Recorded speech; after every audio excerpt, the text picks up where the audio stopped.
Did you know that almost 92% of large caps are actually underperformed in 5 to 7 years? Oh yes, you've heard that right. The sector that is regarded as the most safest has actually shown negative returns. Therefore, what is the reason behind this underperformance? And if you are a long-term investor and you've banked a lot on large caps, so what should be your strategy considering all the volatility around that we are witnessing? Let's talk on this more. I have with me Feroz Aziz, Deputy CEO, Anand Rathi, Private Wealth. Feroz, good evening and welcome to the show. First question obviously would be, what is the reason behind 92% of these large caps underperforming, and the time duration that I'm talking about is almost 5 to 7 years of time frame. What is your analysis and how are you looking at the reason behind this underperformance? See, Kavita, let me touch upon this as two parts. One is large cap stocks, the other is large cap fund category, mutual fund category. When it comes to large cap mutual fund category, there are 33 funds currently in this category. There are several categories. From 2018, SEBI brought in immense clarity in the minds of the investor by categorizing schemes as per their objectives and trying to make sure that it demystifies the entire gamut of active management into different categories. There came the birth of large cap as a category, which was common definition of the top 100 stocks in India being the large cap stocks.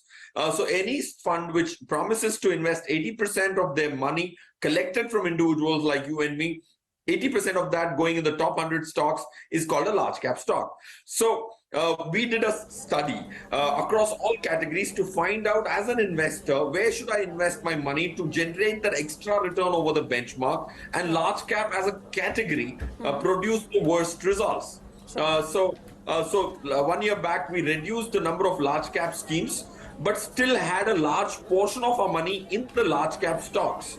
Why does this happen? It happens because the large cap category, there is a herd mentality of fund managers trying to marry the index, and they are not able to beat the benchmark. Right. Only 36% of the funds, which is 9 in the last 1 year out of the 33, have beaten the benchmark, and in a 3-year time frame, 6 out of 33 have beaten their respective benchmark. Why am I only looking at 3 years currently? Because 2018 October was a milestone in the history of mutual fund industry in terms of demystifying and bringing common benchmarks to categories. So now, talking from an investor's point of view, and if we talk about large cap funds, a lot of trust goes into this category when you talk about investors who have a longer time frame and who usually tie up this kind of an investment to a financial goal. Now, looking at the underperformance, do you think a rebalance or maybe an exit of a large cap fund category would be an ideal thing for them to do right now? Yes, Kavita, I think having 60% of your money as an underlying in large cap stocks is a great idea. Okay. But having 2, 3, 4 large cap stocks of that, large cap funds of that category is not a good idea. Okay. When we looked at this data a year back, we had 3 large cap funds in our model portfolio. We reduced it to just 1. And moved our monies into other categories which are heavy on large cap stocks, and still out of our 11 scheme model portfolio, 60% of the money is in large cap stocks. Okay. So coming to your pointed question, does it make sense for a person to own more than 1 large cap mutual fund? The answer is no. Now, for example, a year back, we exited Axis Blue Chip, which was one of the best performing schemes for the previous 3 years. And that has been the worst out of the 33 by underperforming its benchmark by 7%. 7% underperformance is a lot of underperformance in 1 year. Yeah. So I think you're highlighting the right point, Kavita, with this topic on today's show. And I'm very excited to actually bring this to the table, that you can move to a flexi cap category, for example, where the probabilities of beating the benchmark are greater. All right. Going into more specific about the fund manager's role in a large cap, Feroz, during these times of volatility and uncertainty, obviously the expertise of a fund manager in picking up a stock and being into it and strategizing it actually comes out. Recently, what have you noticed in terms of a peculiar characteristic when it comes to framing a strategy among these large cap fund managers who have actually picked up very specific strategies, if you can just focus on that, which have maybe led to an outperformance of their fund, and also maybe we can call it as a wrong call, if there's anything specific that comes to your mind? I think, Kavita, from a fund manager who's managing a large cap fund, largely they go top down. They choose the Okay. sector first and then choose the stock next. Unlike a small cap fund manager, is going to choose the stock first and be a little more agnostic to sector. That's called bottom up. So large cap fund managers adopt the strategy of top down. Point one. Point two, the other differentiating factor between two funds of the same category are largely going to be driven by the strategy of growth or value.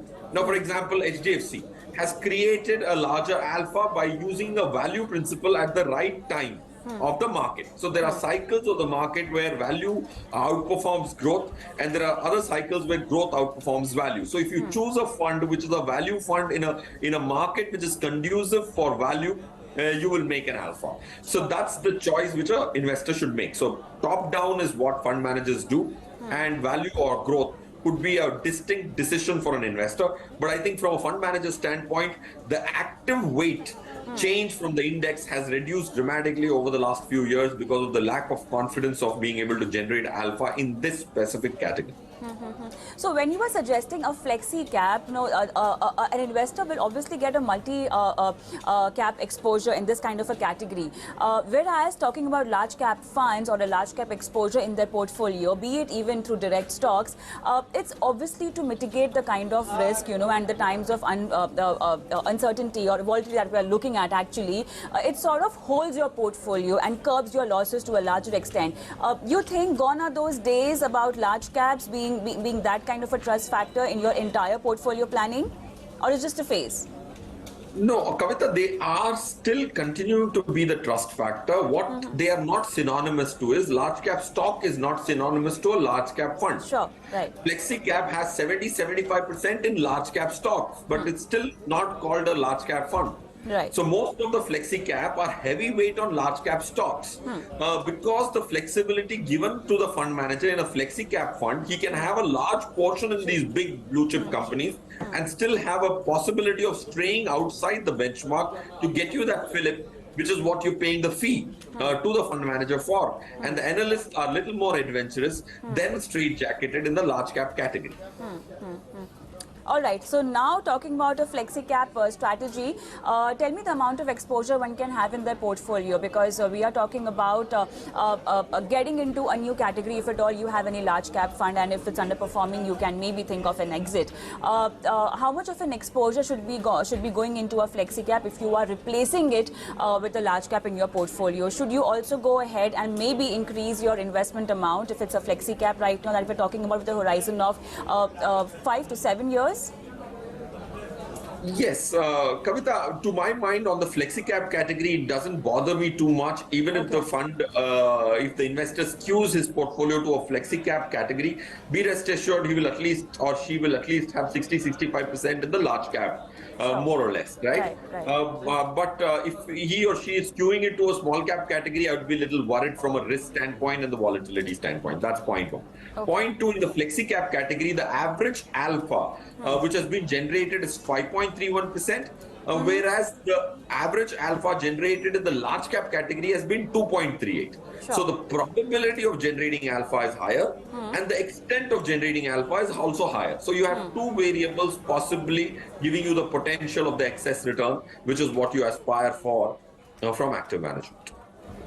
All right, so here we are talking about the underperformance of large cap funds and a new category to include in your portfolio if you haven't really done that. But now, Feroz, it's time to move on to our queries, and we have very specific queries for you. Let's pick up Ketan Deval's query first. He is 35 years old and he's actually working in Dubai right now. He's got his investment portfolio made almost a year back, and the kind of funds he has in the portfolio is Parag Parikh Flexi Cap, he has Access Small Cap, and he has a Kotak Nasdaq 100 Fund of Fund. Now, he is actually planning this portfolio for his retirement and for his 5-year-old child's a better future. In terms of time horizon, I'm really not sure of the kind of details that we have to work out a complete financial plan for him. But then talking about the investment in the kind of funds that he has, and maybe if he wants to increase and tie up a particular corpus to this entire goal? How would you suggest you should go about? Kavita, Ketan, who's 35 years old, if I look at the assumption that he's saving for his retirement and I give 25 big years for his money to get accumulated, he has 6,000 rupee SIP. If he consistently did that, and if the equity schemes, which is what he has, have the potential to generate 14% alpha compounded, his corpus of 6,000 rupees on a monthly basis on a consistent, disciplined fashion can get him to almost about 1.6 crores. Right. That's the number one. The second number which he can look at is to step up his SIP every year by 10%. So for every viewer, if you have the potential to increase your SIP by just 10% every single year, then the amount which Ketan would be left with would be twice more, and he can actually achieve a 3.4 crore corpus without actually pinching his pocket, because as time progresses, his incomes can go up. That's point one. Point two, you should not, Ketan, when you're building a portfolio at your age, try and get to a sectorial fund, especially a global sectorial fund like a NASDAQ fund. What happens is investors get very lured by past performance. That's what happened in India with respect to NASDAQ funds. The AUM shot up because of past performance, and then it started going down, and people lost a lot of money and they currently lose. So please don't chase your own tail by looking at past performance. That's point two. Point three, if you're a Dubai resident at the age of 35, by the time progresses, your incomes will go up. So you should always know that Dubai residents can actually have a tax exemption on Indian mutual funds and can get away with taxation in Dubai, which is zero. So you have to study about, as a Dubai NRI, you should definitely study the dual taxation treaty between India and Dubai, which is a very favorable one. Your mutual fund taxation could be zero if you have a tax residency certificate. This is abbreviated as TRC for the benefit of all viewers. And we as Indians have several of our friends and family in Dubai. And there is a huge tax benefit for a Dubai resident, provided he goes through the process of establishing his domicile to be Dubai. Perfect. I want you to slightly deep dive in this particular international sectoral exposure. Now, what if someone really wants an international exposure? Is this the time to go for it? And if not a sector-specific fund, what should be the strategy in terms of selecting a fund which could be a complete exposure to an international market, and also could be of an innovative theme if one has that risk appetite?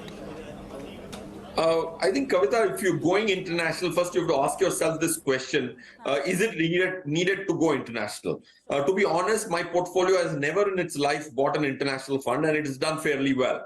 So I don't recommend international exposure unless you have a need of accumulating dollars. That's point one. Because India is a great story, and even after the rupee depreciation of 4%, dollar returns of Nifty have been stupendous. That's point two. If you really want to go global, go very diversified. HDFC has the fund which invests in all developed markets. So you look at a fund which invests your money actual true geographical diversification. It is so counterintuitive that you want diversification and you go buy a NASDAQ fund. You're going out of the country to diversify, and then you go concentrate all your money, which you moved abroad, to buy sector funds, which is only technology driven. That too at its peak of its cycle after looking at past performance. So it's counterintuitive. So most of us take decisions not mathematically, but gut or intuitive driven. And that's what I would call this. And people should not fall prey to intuitive decision making and look at data before they take such critical decisions on moving geographically outside. Right, so that's the advice for Ketan and for all those investors who are looking for an international exposure in their portfolio. Moving on to our next query, Feroz, which is from Radhika Gaur. And very interesting query, you know. Also, she's 24 years old, which is why I think that's really a good time. One should think of starting the investment, and she's done that. 1,000 rupees per month since last 2 years. That's what she says. Her package is just 4 lakhs. So very encouraging. And I would like to congratulate Radhika to think of doing this. And it's an inspiration for other investors who just keep waiting, you know, to start their investment and keep waiting. They think one needs to accumulate accumulate enough corpus or money and start the investment journey. But the kind of funds she has, Feroz, she has ICICI Blue Technology, Access Small Cap, Parag Parikh Flexi Cap, Tata Digital India, EBSL Equity Advantage. She wishes to accumulate 1 crore and she also aims for an early retirement. I think her choice of funds really aggressive, but looking at the age that she started her investment into, what do you have to say? It's an interesting portfolio. Yes, Kavita, it's very, very interesting. And there are two things which make me feel very happy to address this query. One is her age. The second is her gender. Most women start a little later than the men do. And it's so heartening to see women investors or girls who are investing in the capital markets, because they have to come on the driver's seat, because their capability of more long-term thinking is clearly established. Women have a power of thinking more long-term than men do. They are very good investors. There are studies to prove that they have been very, very good fund managers as well. So it is a double whammy, double benefit or double joy to address this query from Radhika, and it's certainly inspiration on both these vectors. Second point is Radhika's portfolio is aggressive, but more importantly, it's a past performance driven portfolio, Radhika. Being aggressive is not bad. Being aggressive and then looking at past performance and building your portfolio, especially when past performance has got nothing to do with future performance, and statistically proved at Anand Rathi, we did a study, past performance does not have an indication of its future. There's only 21% probability that you will be able to get a future performer with the past performance rear view mirror. So if you were aggressive, I wouldn't be sad. But if you're aggressive with past performance being the basis of creation of a portfolio, see, you've got technology stocks, that's basis past performance. And this year you see technology stocks have underperformed Nifty by 20, 25, 30%. That's because they did very well in the rear view. Second, you've built a small cap portfolio, which is Access Small Cap, again driven by past performance. So don't get carried away by past performance. There are other great measures to understand the future potential. So let me give you some changes. HDFC Flexi Cap, SBI Contra, Kotak Emerging Equity, and Franklin Blue Chip, in our opinion, have a better prospect risk reward futuristically rather than from the past performance standpoint. So you can make some changes in the portfolio and include these four. All right, and good luck to Radhika for her future investments.